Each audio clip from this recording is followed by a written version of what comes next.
주중에 그 성경을 이렇게 보다가 보니까요. 오늘 방금 전에 읽었던 성경 말씀에 눈이 딱 멈춰졌어요. 그러면서 정말 이번 주는 감사하게도 하나님께서 좀 편하게 설교를 준비할 수 있도록 인도해 주셨습니다. 딱 멈추는데 정말 이 말씀을 다시 나눠야 되겠구나. 이 시대 가운데서 오늘 본문 말씀이 참 많은 우리에게 도전을 줄 수 있겠구나라는 생각이 들었습니다. 그래서 오늘은 창세기 3장에 있는 내용을 가지고 다시 복음으로라는 주제를 가지고 여러분과 함께 말씀을 나누고자 합니다. 첫사람 아담이 창조되고 그에게 주어진 하나님의 첫 번째 메시지가 뭐였냐면, 동산의 모든 나무에서 나는 것은 내가 마음대로 먹어도 되지만 선악을 알게 하는 나무에서 나는 것을 먹지 말라는 경고였어요. 하지만 아담은 뱀의 말에 속아서 그 명령을 어기게 됐고, 하나님께서는 그들에게 저주를 내리셨습니다. 뱀에게는 평생 배를 기어다니고 흙을 먹게 하는 저주를 주셨어요. 어떤 사람들은 뱀이 기어다니게 된 것은 진화의 중간 단계라고 주장하는 사람도 있고, 또 뱀이 흙을 먹는다고 말하면 처음 듣는 말이라면서 의아해하기도 합니다. 잠깐 PPT 좀 띄워주시면, 생물학자들이 이 뱀에 대해서 관찰해 보니까 실제로 뱀의 입천장에는 냄새를 감지하는 야코스 기관이라는 것이 있다고 그래요. 이 야코스 기관을 통해서 뱀은 혀로 흙을 핥아가지고 목구멍에 그 흙을 넘기면서 맛을 본다고 합니다. 그걸로 인해서 먹이를 구별하기도 하고 추적하기도 한다고 그래요. 이때 혀끝이 하나면 다가오는 물체를 구분할 수 없기 때문에 뱀의 혀가 두 가닥으로 갈라져 있어야지만이 뱀이 생존에 있어서 상당히 중요한 요소가 될 수 있다라고 그렇게 설명을 합니다. 따라서 뱀이 기어다니고 흙을 먹는 것은 하나님께 받은 저주 때문이지 어떤 진화의 중간 산물이 아니라는 것이죠. 다음으로 사람은 남자와 여자로 구분해서 저주를 받게 됩니다. 16절에 가서 보니까 여자가 받은 저주가 세 가지가 있는데요. 그 첫 번째 저주는 해산의 고통이에요. 해산의 고통. 인간이 느끼는 가장 큰 고통이라고 하죠. 이 해산의 고통을 하나님께서 이렇게 주셨는데, 요즘 무통분만이다, 또 제왕절개다 해가지고 인간적인 방법으로 고통을 좀 줄여가면서 아이를 낳게 되는데요. 원래는 하나님의 뜻이 아니죠. 하나님께서 이 해산의 고통을 통해 가지고 죄를 지은 인간에 대해서 기억하게 하시는 거예요. 두 번째 저주는 무엇이냐면, 모든 열망을 남편들에게 두겠다라는 거예요. 요즘은 페미니즘이다 뭐다 해서 남편에게 복종하는 것을 촌스럽게 여기고 그것을 당연하게 생각하지 않죠. 오히려 남편들을 아래로 보고 여자들이 남편들을 무시하는, 또 남편들을 향해서 도전하는 그런 모양새들을 많이 보게 됩니다. 특별히 여자들에게 하나님께서 모든 열망을 남편에게 두도록 했다는 사실을 우리가 잊지 말아야 할 텐데요. 여기에서 열망은 영어로 desire라고 하죠. 원하는 것을 얻고자 하는 강한 물질적인 욕망이나 목표 달성 욕구, 감정적인 욕구, 이러한 것들을 모두 다 포함해서 여자는 이 모든 욕구를 남자들의 허락하에서만 이루어져야 된다는 것입니다. 이게 바로 하나님의 뜻이에요. 그래서 하나님께서는 세 번째로 남편들에게 전적으로 복종하라고 또 다스림을 받을 이 저주를 하나님께서 허락해 주셨습니다. 왜 내가 남편에게 복종해야 되느냐? 나보다 못하는데 막 이런 생각을 하시면서 따지는 분들도 있는데, 저에게 따지지 마시고 디모데전서 2장 14절에 가서 보면 왜 그래야 되는지가 나와 있어요. 우리 다 같이 한 목소리 읽겠습니다. 시작. 아담이 속지 아니하고 여자가 속아 범법 가운데 있었기 때문이라. 자, 죄는 지금 여자로 인해서 시작됐어요? 남자로 인해서 시작됐어요? 여자로 인해서 시작됐기 때문에 우리 자매님들은 저를 미워하지 마시고 나중에 이브에게 가서 따지시기 바랍니다. 아시겠죠? 하나님께서 여자에게서부터 죄가 시작됐기 때문에 그 저주가 지금도 여자에게도 그대로 승계됐다는 뜻이에요. 본래 남자와 여자는 평등했습니다. 물론 지금도 평등합니다. 그러나 여자가 속았기 때문에 이와 같은 형벌을 하나님께서 주신 거예요. 하나님께서 이런 저주를 내리신 것은 죄가 얼마나 두려운 것인지를 기억하도록 하기 위해서 그런 의도에서 주신 겁니다. 그래서 여자들은 여기에 순종할 때 남편에게 사랑을 받게 돼 있고 화평의 복을 주님으로부터 보너스로 받아 누리게 되게 되는 것입니다. 이렇게 말씀드리는데 왜 제가 떨리는지 모르겠는데, 이 복을 받아 누리고 싶으신 분은 조금 더 부담이 되겠지만 잠언 31장의 내용을 자세하게 들여다보시기 바랍니다. 제가 아직 그 담대함이 좀 부족해서 잠언 31장 내용을 자세하게 소개하지 못하고 있지만 우리 자매님들은 내가 복을 많이 받아 누리고 싶다, 정말 화평의 복을 받아 누리고 싶다 하신 분들은 그분들만 잠언 31장을 꼭 읽어보시고, 예, 하나님께서 허락하신 많은 복들을 받아 누리기를 간절히 소망합니다.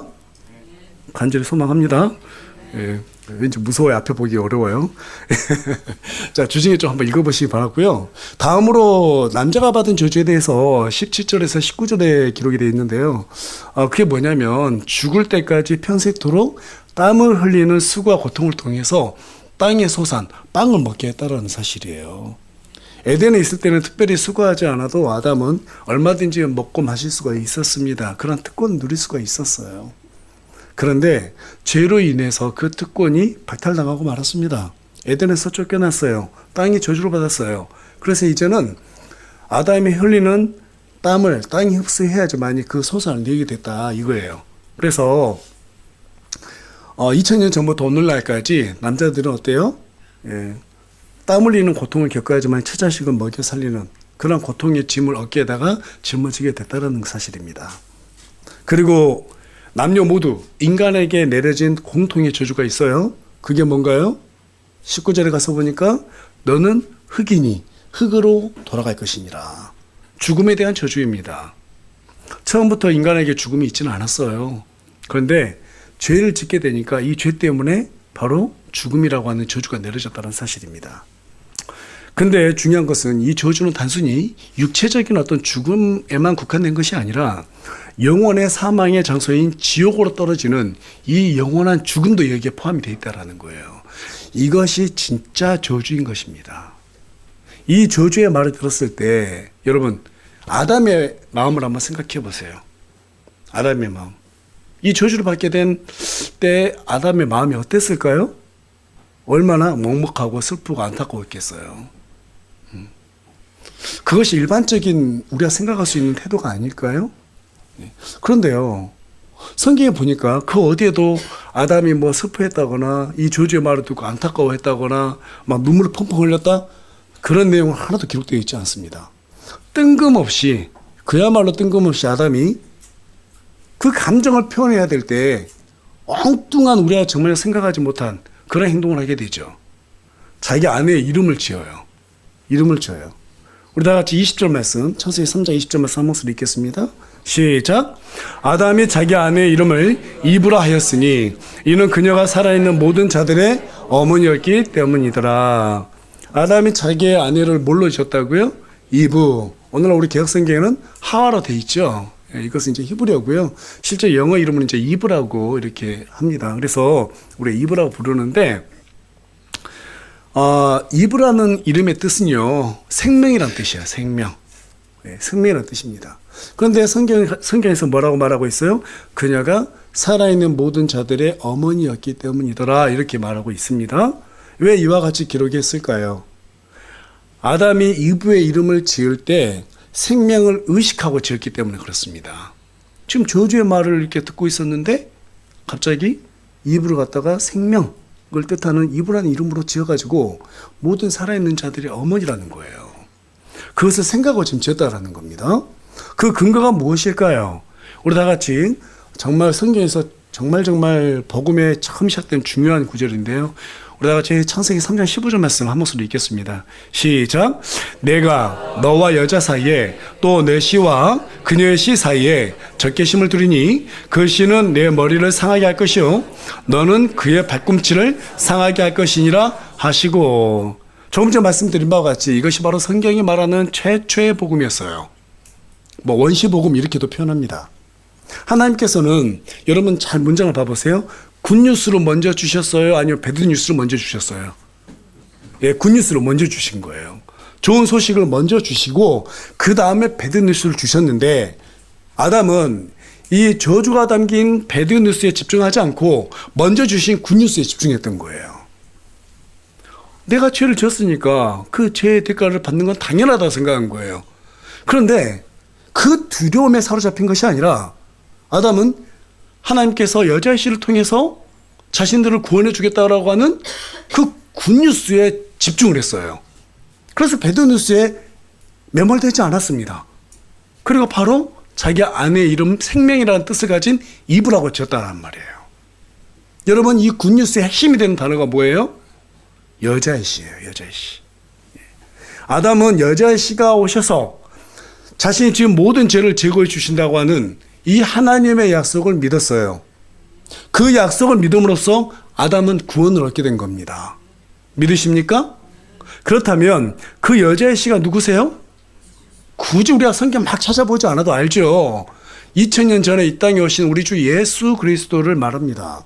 물론 아담 때는 메시아에 관한 계시가 지금처럼 완전하게 계시되지 않았습니다. 구원에 관한 계시는 아주 흐릿할 수밖에 없어요.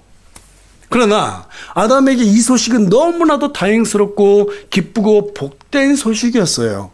그래서 아담은 곧장 자기의 아내의 이름을 생명이라는 뜻을 가진 이브라고 지었고, 이브는 하나님의 언약에 따라서 주님을 믿고 새 생명을 얻는 모든 자들의 어머니가 되었습니다.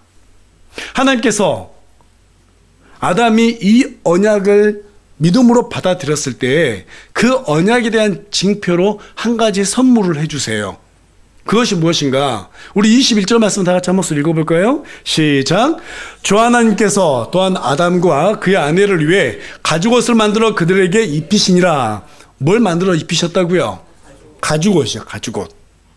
여기에서 가죽옷을 영어 성경에서는 코트 오브 스킨이라고 합니다. 가죽 코트라는 거예요. 그러니까 우리가 입는 이런 그냥 짧은 이런 가죽옷이 아니라 위에서부터 아래까지, 그렇죠? 가죽 코트를 입혔다는 거예요. 가죽 코트를. 이 롱코트를 입혀준 것입니다. 네. 그런데 이 가죽 코트가 왜 언약의 징표라고 할 수 있을까요? 여러분, 가죽을 얻기 위해서는 어떻게 해야 돼요? 짐승을 잡아야 되죠. 그렇죠? 짐승을 잡아야 돼요. 성경은 그 가죽이 어떤 짐승으로 나왔는지에 관해서는 자세하게 언급하지 않고 있어요. 하지만 여자의 씨를 언급한 다음에 가죽 코트를 지어준 것으로 봤을 때는 그리스도를 상징하는 sheep, 양이죠. 양이라고 추측해 볼 수가 있습니다. 짐승에게서 가죽을 얻으려면 가장 먼저 짐승을 죽여야 돼요. 그리고 피를 빼야 됩니다. 이때 그 짐승의 죽음은 장차 인류의 죄를 위해서 죽어주실 우리 주 예수 그리스도의 죽음을 상징하고 있고, 또 그 짐승의 피는 인류의 죄들을 사면해주는, 즉 제거해주는 그리스도의 피를 상징하고 있어요. 이를 새 상속의 언약의 피라고 마태복음 26장 28절은 기록하고 있고, 가죽옷을 아담과 이브에게 입히신 것은 모든 믿는 자들에게 입혀주실 그리스도의 옷을 상징한다고 로마서 13장 14절은 기록하고 있습니다.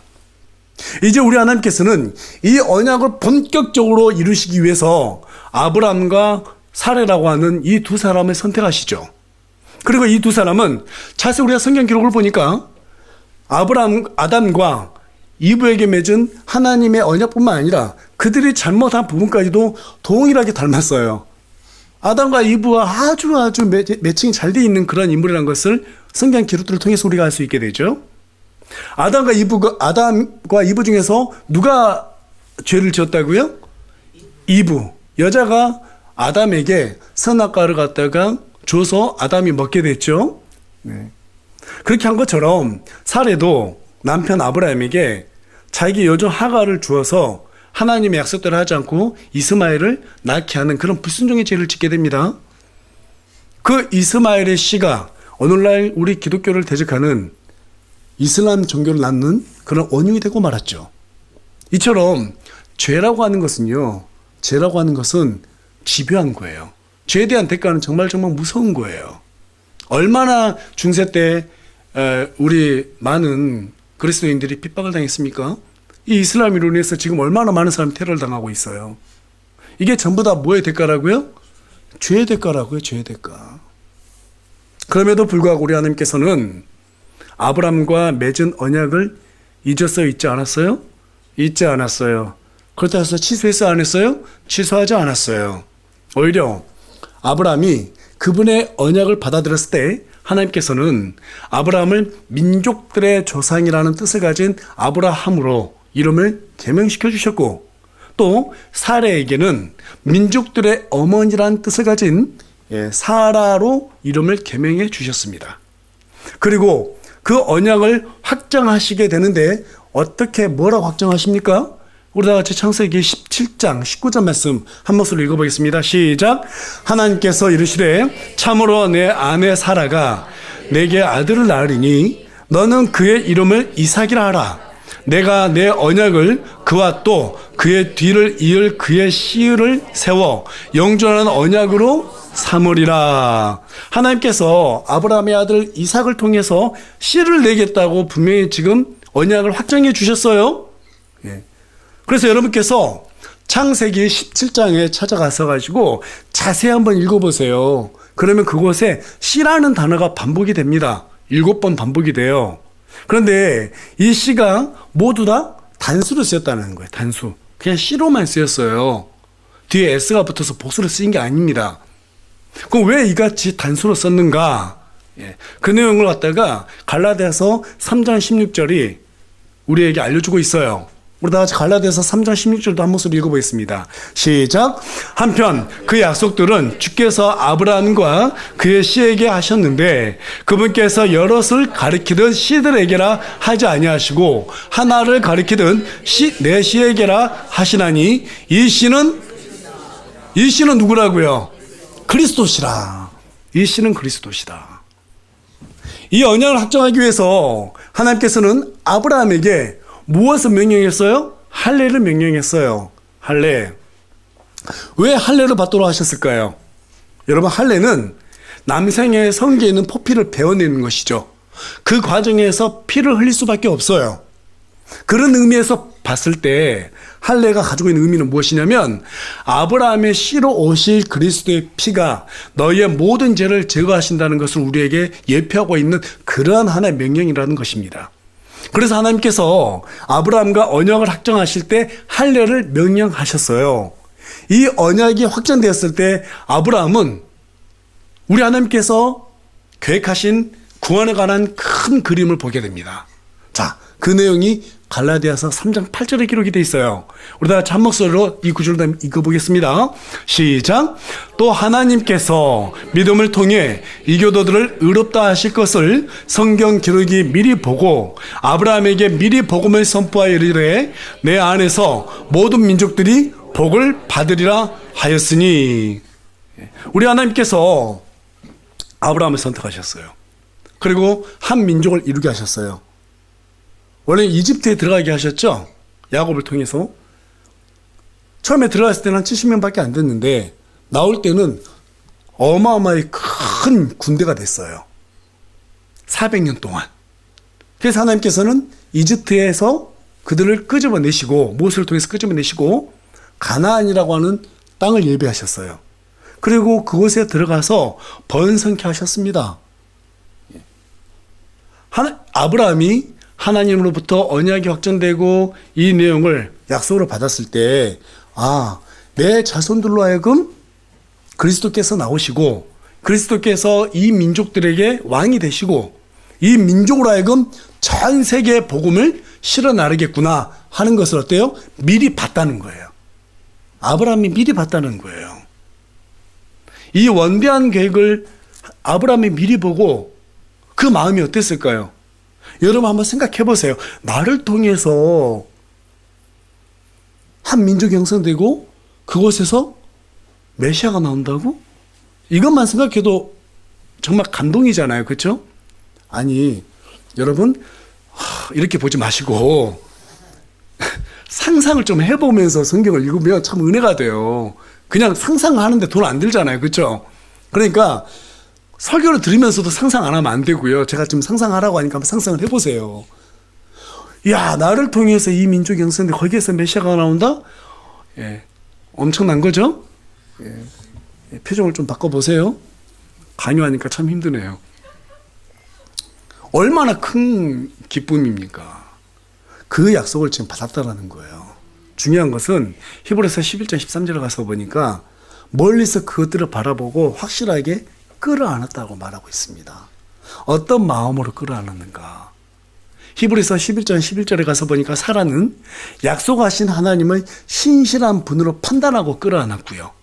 또 요한복음 8장 56절에서는 아브라함이 주의 날 보기를 기뻐하고 즐거워하는 마음으로 끌어안았다고 말하고 있어요. 여러분, 아담에게 우리 하나님께서 주신 그 첫 복음의 메시지가 이제 아브라함으로 연결되고, 아브라함이 구체적인 이 메시아의 구원의 사역을 바라보게 되니까 어떻게 돼요? 정말 기쁨으로 끌어안았다고 얘기하고 있거든요. 그런데 저와 여러분은 지금 이미 이 구원이 완성된 상태에서 지금 살아가고 있죠. 이미 완성된 시대에서 살아가고 있어요. 그렇다면 우리는 지금 어떤 마음으로 살아야 될까요? 막 기뻐서 막 미칠 정도는 아니어도 너무너무 막 기쁘게 살아야 되지 않겠어요? 예. 자, 그런데 앞뒤 사람, 옆 사람 표정 한번 좀 봐보세요. 좀 민망하지만 좀 봐보세요. 정말 아브라함 같은 예. 아브라함 같은 기쁨이 있어요? 이게 지금 문제인 거예요. 우리는 너무 익숙해요. 너무 익숙해요. 그러다 보니까 이 기쁨을 알면서도 누리지 못하고 있는 거예요. 이게 오늘날 궁극적인 문제라는 거예요, 사실은. 여러분, 사라는 하나님의 신실하심을 믿었어요. 그리고 멀리서 끌어안았어요. 아브라함은 주의 날 보기를 기뻐하면서 언제가 될지 모르겠지만 즐거워하는 마음으로 매일매일 같이 살아갔어요. 여러분, 이것이 바로 복음이 주는 효력이에요. 이 효력을 지녔을 때 성도는 죽음을 뛰어넘는 믿음을 소유하게 됩니다. 예, 여러분, 아브라함이 죽음을 두려워하는 마음, 믿음 속에서 살았다는 성경 구절이 있나요? 없어요. 죽음에 대한 두려워하는 마음도 없었어요. 죽음을 뛰어넘는 영혼을 바라봤어요. 영혼을 바라봤어요. 그것을 보고 기뻐하고 즐거워하는 마음을 끌어안았단 말이에요. 이게 복음의 효력이라고 다시 한번 여러분께 말씀드리고 싶어요. 그래서 아담이 하나님의 저주를 받았음에도 불구하고 굿뉴스로 하여금 자기 아내의 이름을 지었던 것처럼 아브라함도 마찬가지로 그러한 기쁨으로 평생을 살았다라는 것입니다. 복음을 들었을 때 아담의 모습은 여러분 처음에 죄를 지은 뒤에 그런 모습과 판이하게 다르다는 것을 알 수 있어요. 두 사람이 죄를 지었을 때는 하나님의 음성을 듣고 어떻게 했어요? 창세기 3장 10절에 가서 보니까 두려워서 숨었다라고 말하고 있습니다. 두려워서 숨었습니다. 여러분, 두려움은요, 세상이 가져다 주는 것이 아니에요. 죄가 가져다 주는 거예요. 다시 한번 말씀드립니다. 두려움이라고 하는 것은 세상이 주는 것이 아니라 그 전에 먼저 죄가 가져다 주는 것이다. 그렇다면 죄가 무엇일까요? 불순종이에요. 죄가 뭐라고요? 불순종이에요. 이미 하나님께서 성경 기록을 통해서 우리에게 진리를 다 주셨어요. 그렇죠? 진리를 주셨어요? 진리는 거짓이 있어 없어요? 없어요. 진리는 모순이 있어 없어요? 없어요. 진리가 우리를 속여 안 속여요? 속일 수가 없어요. 진리는 말씀이에요. 이 말씀이 세상을 운영하는 하나의 원칙이에요. 원칙. 질서입니다. 이 질서에서 벗어나면 사고 나는 거예요. 그것을 우리는 죄라고 하는 거예요. 그러니까 진리대로만 살면 어떻게 돼요? 우리가 평안하게 살 수 있는 겁니다. 진리에서 벗어나니까 우리의 삶 속에 문제가 생기는 거예요. 그런데 지금 보니까 어때요? 아담으로부터 그 죄가 계속 대물림되고 있죠. 아브라함도 마찬가지예요. 하나님 말씀에 순종하지 않고 이스마엘을 생산했어요. 그로 인해서 지금 오늘날까지도 22억이라고 하는 엄청난 이슬람의 군대가 얼마나 기독교를 많이 대적하고 있습니까? 여러분, 이게 죄의 결과라니까요. 저와 여러분도 마찬가지예요. 삶 속에서 평안하게 살고 싶으세요? 정말 평안하게 살고 싶으세요? 진리에 순종하면 되는 겁니다. 말씀에 순종하면 되는 거예요. 불과 얼마 전까지만 하더라도요, 심리학자들은 인간에게 있어서 감정이 약 100가지 정도 된다라고 그렇게 발표를 했었는데요. 최근에 밝혀진 연구 결과에 따르면 인간의 모든 감정은 두려움이라는 이 한 가지에서 시작된다는 사실을 밝혔어요. 두려움이라는 이 한 가지에서 모든 감정들이 생겨난다는 거예요. 인간은 죽는 그날까지 두려움이라는 감정을 안고 삽니다. 문제는 무엇을 두려워하느냐가 문제예요. 그게 중요한 거예요. 무엇을 두려워하느냐에 따라 가지고 인생이 달라진다니까요. 무엇을 두려워할 것인가? 내가 세상을 두려워하는 사람이 될 것인가? 아니면 하나님을 두려워하는 사람이 될 것인가? 세상을 따라가면 죄를 짓게 되죠. 그러면 죄의 두려움을 우리는 안고 살 수밖에 없어요. 여러분, 세상을 두려워하는 사람은 하나님을 두려워하지 않게 됩니다. 양심이 둔감해져요. 내가 하고 싶은 대로 하려고 그래요. 왜 그럴까요? 세상에 대한 걱정, 근심, 염려가 하나님의 언약을 보지 못하도록, 진리를 보지 못하도록 방해하기 때문에 그렇습니다. 반대로 하나님을 두려워하는 사람은 세상을 두려워하지 않습니다. 왜 그래요? 하나님을 두려워하는 마음이 세상을 지배하게 하기 때문입니다. 여러분, 동의하세요? 예.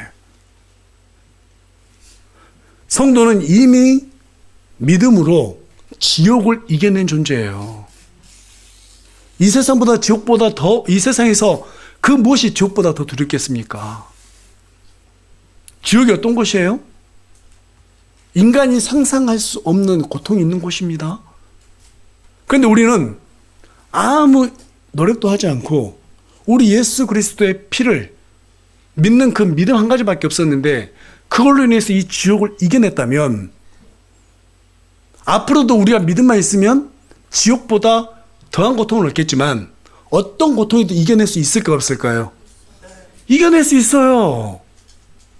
오늘날 왜 사람들이 우리에게 주어진 복음의 기쁨을 누리지 못하고 세상을 바라보며 염려와 근심과 걱정 속에서 매일매일 살아가고 있습니까? 이미 우리가 지옥을 이겨냈다는 그 사실을 망각하고 있기 때문에 그렇습니다. 망각하고 있기 때문에 그래요. 우리 주님께서는 분명하게 말씀하셨습니다. 이 반석 위에 내가 내 교회를 세우리니 지옥의 문들이 그것들을 이기지 못하리라. 지옥의 문들이 이길 수 있다고요, 없다고요? 근데 그게 뭐예요? 교회예요, 교회. 우리가 이렇게 믿음으로 교회로 모였습니다. 그리고 우리 교회가 복음을 위해서 살아간다면 그 어떤 지옥의 두려움도 우리 교회를 이길 수 있다, 없다? 이길 수 없다라는 사실이에요. 그래서 성도는 교회로 모여야 하는 것이에요. 모여서 서로 교제 가운데서 진리 가운데 머물고 그 안에서 힘을 얻어서 또 에너지를 받아가지고 세상에 가서 잘 살아내면 우리 마음속에 염려와 근심과 걱정이 주는 두려움은 존재할 수가 없다라는 사실이에요. 이게 성경이 말하는 진리입니다. 예. 여러분, 이렇게 듣고 나면 또 이제 그냥 목사님이 하는 말이고 당연히 해야 될 말이니까 그냥 우리는 당연하게 듣고 내일 가서 그냥 시원하게 잊어버리자. 다시 리셋. 그렇게 되면요 신앙이 계속 다람쥐 쳇바퀴 돌듯이 도는 거예요. 한 번은 그것을 끊어내야 돼요. 한 번은 그걸 끊어내야 돼요. 왜 그렇게 쉽게 잊어버릴까요? 마귀에게 속기 때문에 그렇습니다. 야, 네가 뭐 특별한 존재냐? 네가 뭐가 그렇게 대수롭다고 그런 말씀을 붙잡고 살아가려고 그러냐? 그냥 다른 기독교인들처럼 살아가. 적당히 누리면서 그렇게 살아가. 야, 그것도 복이야. 그것도 하나님 주신 선물이야. 이런 식으로 우리 속인단 말이에요. 그런데 여러분, 적당이라는 단어가 성경에 있나요? 저도 그런 말 있으면 참 좋겠어요. 좀 소개해 주세요, 있으면. 없어요. 적당히 믿으란 말이 있어요? 우리에게 목숨을 걸라고 말합니다.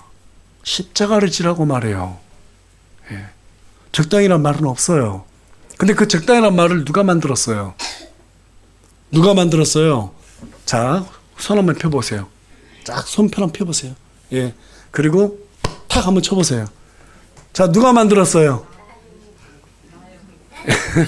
우리 김혜수 자매님은 또 최사마의 이제 가슴을 치고 계시는데 우리 최영재님이 잘못하셨구만요. 다 내가 만들어내는 거예요. 내가 적당이라는 단어는 예, 그것을 누가 그러더라고요. 내가 복음이라고. 내가 복음에 빠지면 안 돼요. 성경에 내가 복음 없어요. 그렇죠? 복음은 우리에게 적당히 얘기하지 않아요. 오히려 자기를 부인하고 자기 십자가를 지고 따르라고 얘기하고 있습니다. 그래서 여러분, 복음은요, 원래 부담스러운 거예요. 순종하면 부담스러워서요. 원래 부담스러운 거예요. 불편한 거예요. 힘든 거예요. 여러분, 교회 나오는 게 편하지만 않잖아요. 그렇죠? 좀 교회 나오면 목사님도 좀 편한 소리도 좀 해주고 복받는 소리도 해주면 얼마나 좋을까. 제 입에서 그런 말 잘 안 나올 겁니다. 예. 성경에 별로 그렇게 그게 실질적으로 우리에게 약이 되어주지 않거든요. 진리가 아니기 때문에. 성경은 우리에게 항상 무엇을 얘기하냐면 너희들이 나를 위한 도구로 헌신할 때 그때 내가 너희와 함께 해주는 복을 주겠다. 이렇게 약속해 주고 있어요. 근데 우리가 하나님과 하나가 된다는 것은 쉬운 일이 아니에요. 반드시 거기에는 희생의 대가가 따르게 돼 있어요. 하나를 내어주고 하나를 얻는 거예요. 이게 기독교의 방식이에요. 몸이 편한 건 잘못된 겁니다. 제가 우리 청년들에게도 한 번씩 이렇게 말하는데 몸이 편하거든 그건 잘못 사는 거다 이렇게 얘기를 자주 해요. 하나님 섬기는 게 어떻게 편할 수가 있어요? 사도 바울이 편했어요? 돌도 맞고요. 침뱉음 당하고 매 맞고 죽을 고비 여러 차례 넘기고 그렇죠? 그럼에도 불구하고 기쁨으로 복음을 전했잖아요. 세상을 위해서 뭔가 기쁨을 누린다면 그건 쾌락이지만 하나님을 위해서 내가 고통을 당한다면 어때요? 그거는 헌신이 되는 거예요. 여러분, 마귀는 처음부터 우리에게 적당이라는 단어로 자꾸 속입니다. 앞으로도 계속해서 속이려 들 것입니다. 그들의 주 무기는 무엇이냐면 먹고 사는 문제로 우리를 두렵게 하는 거예요. 염려하게 하는 거예요. 거기에 집착하면 하나님의 화평을 누리지 못합니다. 절대 누리지 못합니다. 사람에게 두려움이란 죄에 대한 수치심이 양심에 의해서 드러나는 공포예요. 다시 한번 말씀드립니다. 사람에게 있어서 두려움이라고 하는 것은 죄에 대한 수치심이 양심에 의해서 드러나는 공포심이에요. 우리가 하나님이 아닌 세상에 집착할 때 성령님은 그 부분이 잘못됐다라는 것을 우리에게 양심을 통해서 알려주세요, 알려주지 않으세요? 알려주세요. 자극해주세요. 그때 우리의 양심이 민감해야 돼요. 그래 즉시 회개해야 합니다. 그리고 하나님께서 주시는 이 기쁨과 화평을 다시 되찾아와야 하는 거예요. 이 부분이 해결되지 않으면 평생 절름발이 신앙으로 살아갈 수밖에 없어요. 신앙이 절대 성장하지 않아요. 여러분, 마귀가 주는 두려움에 속지 말고 주님이 주시는 복음의 기쁨을 회복하는 저와 여러분이 되기를 소망합니다. 결론에 말씀드리겠습니다.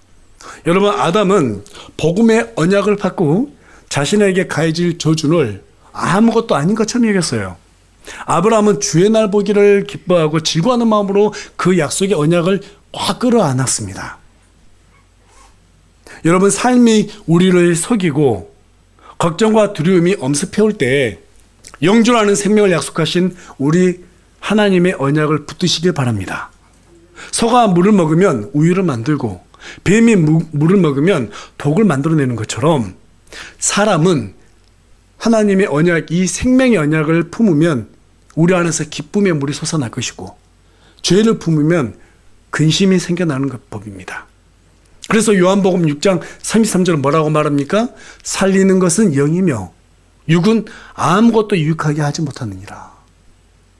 우리 육신의 어떤 편안함, 육신의 어떤 자랑스러움 이런 것들이 아무것도 아니라는 거예요. 그리고 계속해서 말씀하십니다. 내가 너희에게 이르는 말들 그것은 영이요 생명이니라. 살리는 것이 무엇이라고요? 하나님의 영이라는 거예요. 하나님의 생명이라는 거예요. 우리 하나님의 영이 아담의 콧구멍에 쑥 들어갔을 때 그 흙이 어떻게 돼요? 살아있는 혼이 되었다라고 얘기하고 있죠.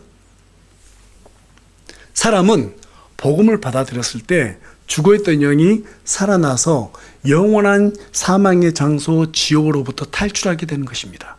따라서 여러분, 이 세상에 속지 않고 기쁨을 유지하고 싶거든 사람을 보지 마십시오.